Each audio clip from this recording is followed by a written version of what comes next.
Hello everyone, my name is Pinky Agarwal.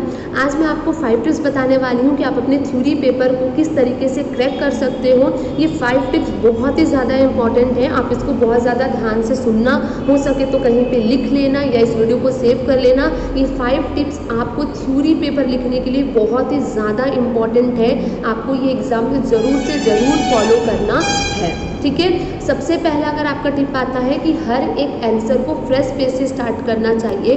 अगर 1 का ए है तो एक पेज में, बी है तो दूसरे पेज में, सी है तो तीसरे पेज में। हर एक क्वेश्चन को कभी भी उस खत्म होने के उसके जस्ट नीचे से स्टार्ट नहीं करना चाहिए। हर एक पेपर के लिए, हर एक क्वेश्चन के लिए आप एक फ्रेश पेज से स्टार्ट करो। ठीक है, सेकेंड चीज़ आपके लिए आती है कि केस स्टडी क्वेश्चंस को ही प्रोविजन, फैक्ट एंड कंक्लूजन में लिखो, डायरेक्ट क्वेश्चन को नहीं। डायरेक्ट क्वेश्चन में जो आपसे पूछा है डायरेक्टली उसके बारे में लिखो।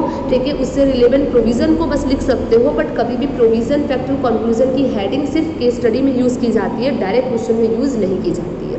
थर्ड टिप्स आता है कि की पॉइंट्स को हाईलाइट करना चाहिए जितना ज़्यादा हो सके। ठीक है, जैसे कि सेक्शन हो जाते हैं, जैसे कंपनी लॉ में सेक्शंस वाइज हो जाते हैं, आपकी कुछ लिमिट्स होती है, कुछ नंबर्स होते हैं, कुछ इंपॉर्टेंट वर्ड्स होते हैं। की पॉइंट्स को हाईलाइट करना ये सबसे ज़्यादा अच्छा इंपैक्ट डालता है एग्जामिनर पर, तो जितना ज़्यादा हो सके अपने की पॉइंट्स को हाईलाइट करो। सेक्शन कि इंपॉर्टेंट वर्ड्स, कुछ लिमिट्स हो गए, कुछ नंबर्स हो गए, उनको जितना ज़्यादा हो सके आप की पॉइंट्स को हाईलाइट करना। ठीक है, देन उसके बाद आपके पास फोर्थ आता है कि पैराग्राफ को अवॉइड करना, जितना ज़्यादा हो सके आप उसको सीक्वेंस वाइज में 1 2 3 करके ही आंसर्स को लिखो।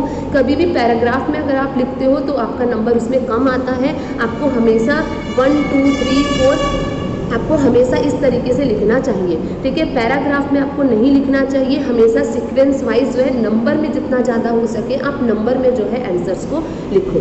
ठीक है, फिफ्थ आपके पास आता है कि आपसे जितना पूछा जाता है आप उतनी ही चीज़ों को लिखो, अननेसेसरी चीज़ों को अवॉइड करो। बीकॉम का पेपर नहीं है कि आपको कॉपी भरनी है, आपसे जितना पूछ रहा है सिर्फ आप उतना ही आंसर लिखो, अननेसेसरी चीज़ों को अवॉइड करो। ठीक है, तो ये 5 टिप्स होते हैं जो आपके लिए बहुत इंपॉर्टेंट है। मेरे को लगता है कि अगर आप ये 5 टिप्स फॉलो करते, सबसे ज़्यादा इंपॉर्टेंट है आपको की पॉइंट्स को हाईलाइट करना, पैराग्राफ को अवॉइड करके नंबर वाइज जो है आंसर्स को लिखना, 1 2 3 A B C इस तरह से आंसर्स को लिखना।